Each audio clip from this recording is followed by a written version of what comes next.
Ashama harka fuunee akkam jirtanii kabajamtoota fi jaalatamtoota chaayinaal ayyaantu asallaa jiru jalatti argamtan nagaan ko bakka hirtantis nagaa qabsanii jechuun jaaladha.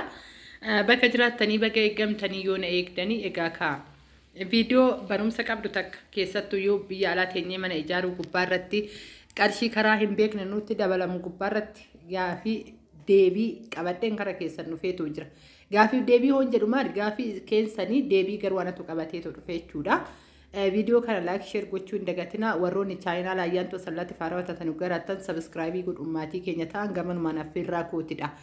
Egaa ka yeroo baay'ee waan xiqqoo wayii nuti yookaan bootaadhaan qabachuu haa ta'u yookaan immoo mana haga kana irratti nu ijaalaa gaafa ngalitti boqannaa jennee gaafa jalqabsiisnu salphaa ta'ee gaafa itti seennu immoo guddaa ta'eetu nutti mul'ata. Waan xiqqishuu akkuma mata duree irratti argitan jechuudha. Waan xiqqishuudhaan qarshii guddaa baasuu kan jedhudha jechuudha.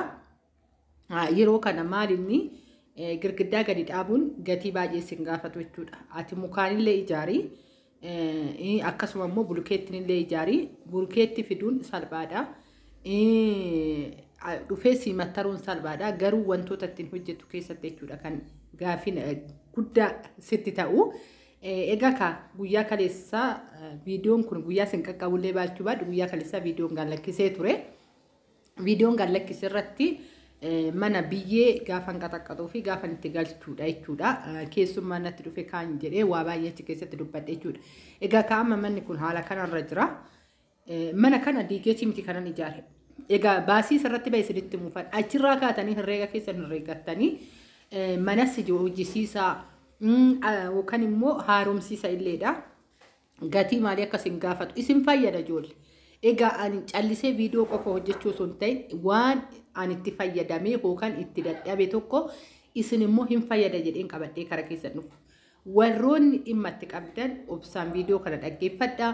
As keessatti waan hundaa ni argattu, jabinas ni argattu, laafinni sooraate ni argattu jechuudha. Egaa kun kutaa hirribatiidha.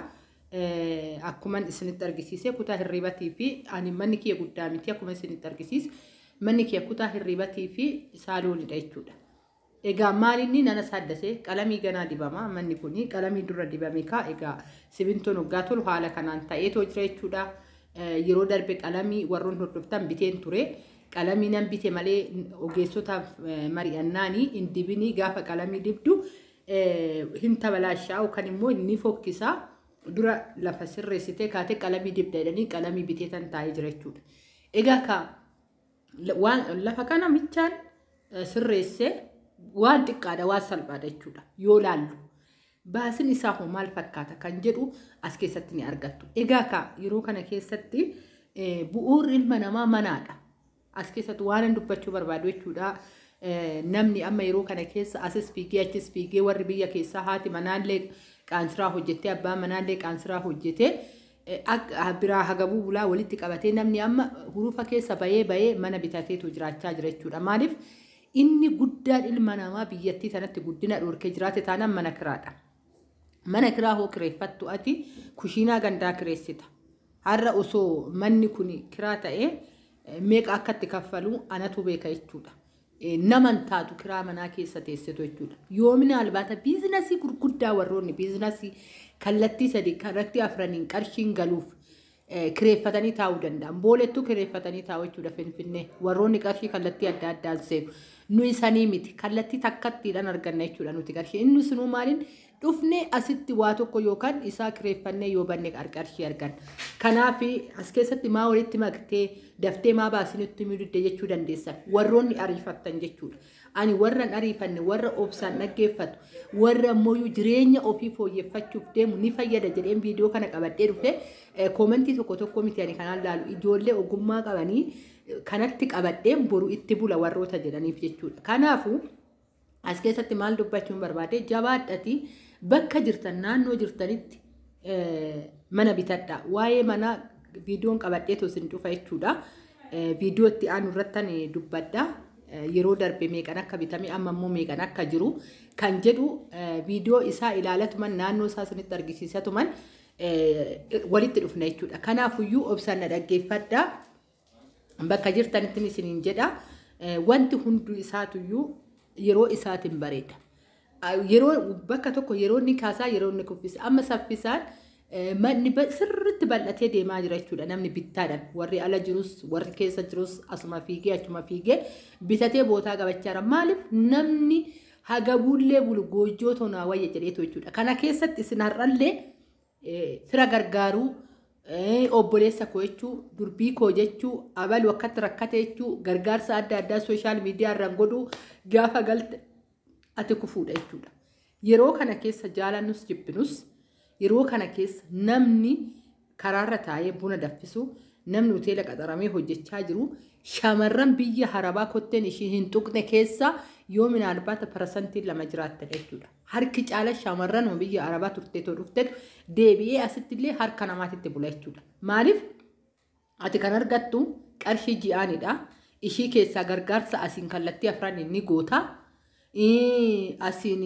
firra koettaa asiin adaadaa koettaa asiin eessuma koo jettaa gaafa galtee keessumminnati gaafa tokko bulte gaafa lammataa maalii homaa harkaan qabdu laatamaa teesse jedhanii gaafii keessa seenu jechuudha ati immoo gaafa sanirraa maal taata mataa keetis yaadudha mataa kee kan of dadhabdu maal goota kara magaalaa sokkitee qacaramtee raatte jechuudha haga yoomii baannanuu dhabna haga hoomii iji keenya nuu banamuu dhabuu danda'a egaa ka mana tokko bitteetoo ottuu jiraachuu baattu yoo deebitee qayyartee fi qayyaruu baattee viidiyootti aanu nan isinii dhufa achi keessatti anumarraa ka'eetam nama biraatti irratti hojjedhu akkuma beektan jechuudha ani hoo akka minaalbaata ijoollee miidhamte tiktook irra tokko qabadhee dhufe malee ani jireenyuma ofii kootitti jiraadhuun qabadhee dhufa jechuudha amma gabaabumatti karaa baasii manni kun furate mana kan homaan goone qalamiin ganaa dibama wanti hundu ganaa lafatti ta'a liishoo kana laqamuu qofaaf akka argitan liishoo kana kutaa hirribatii fi kutaa san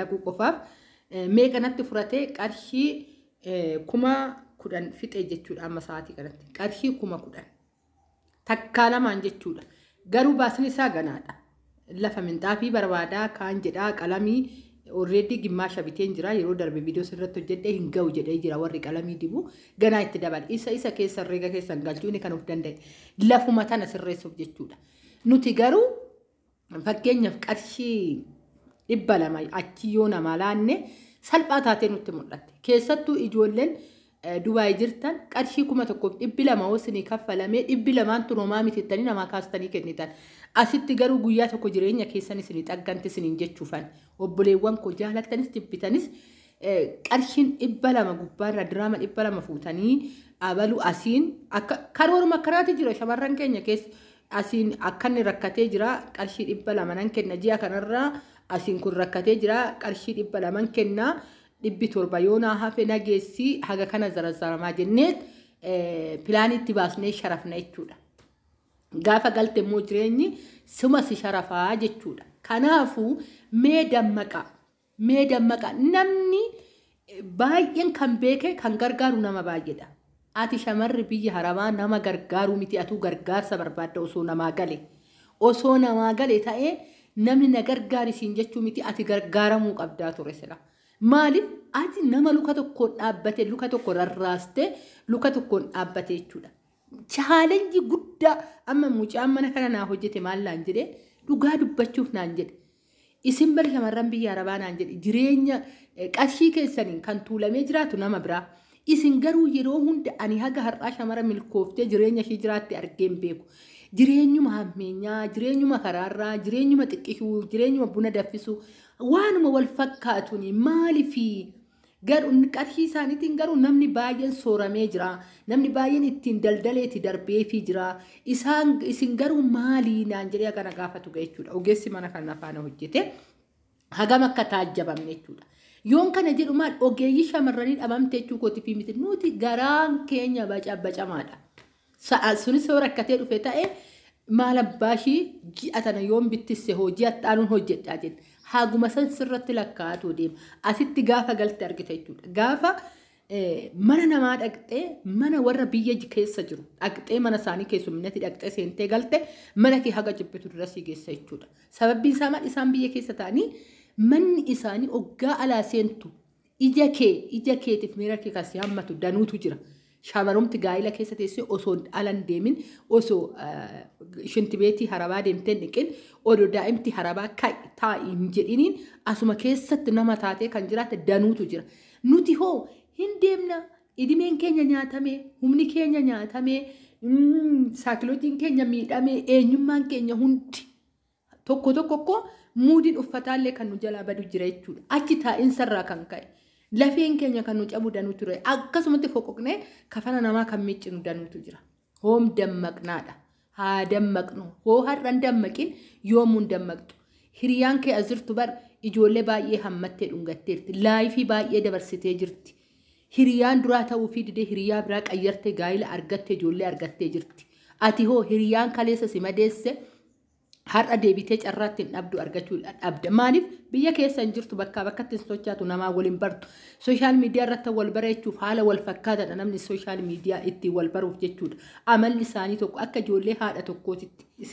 Egaa oduu isinitti baay'iseera bakka irratti nagaa naa ta'a viidiyoo biraa.